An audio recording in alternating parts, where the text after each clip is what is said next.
भिवंडीच्या खाडीलगतच्या ईदगाह झोपडपट्टी जवळील दलदलीत धडावेगळं शीर आढळल्याची घटना घडली। 30 ऑगस्ट रोजी ही घटना उघडकीस आली होती। त्यानंतर या शिरावरून त्या व्यक्तीची ओळख पटवण्यापासून ते हत्येचा उलगडा करण्यापर्यंत पोलिसांसमोर मोठे आव्हान होते। पण पोलिसांनी या आव्हानाचा स्वीकारत हत्येचा उलगडा केलाय।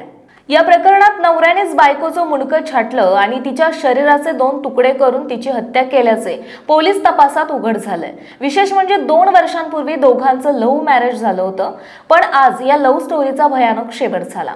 ठाणे पोलीस उपायुक्त परिमंडळ 2 भिवंडीचे शशिकांत बोराटे यांनी दिलेल्या माहितीनुसार भिवंडीच्या ईदगाह रोडवरील झोपडपट्टीच्या बाजूला असलेल्या खाडीमध्ये धडवेगळं शीर आढळल्याची घटना 30 ऑगस्टला घडली होती। या घटनेनंतर शीर असलेल्या व्यक्तीची ओळख पटवण्याचा आणि हत्येचा तपास सुरू होता।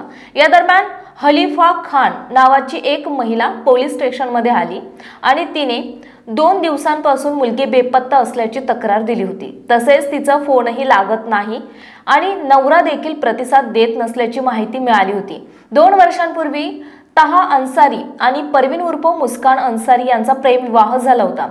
या लग्नापासून त्यांना 1 वर्षाचा मुलगा देखील होता। लग्नानंतर काही वर्षात दोघांनी एकमेकांच्या चारित्र्यावरून संशय घ्यायला सुरुवात केली। या संशयातून दोघांमध्ये कडाक्याची भांडणे व्हायची।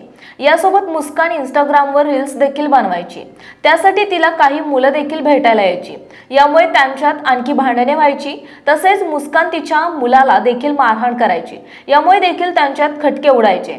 याच सगळ्याचा राग मनात धरून तहा अन्सारीने 29 ऑगस्टला मुस्कानची निर्घृणपणे हत्या केली।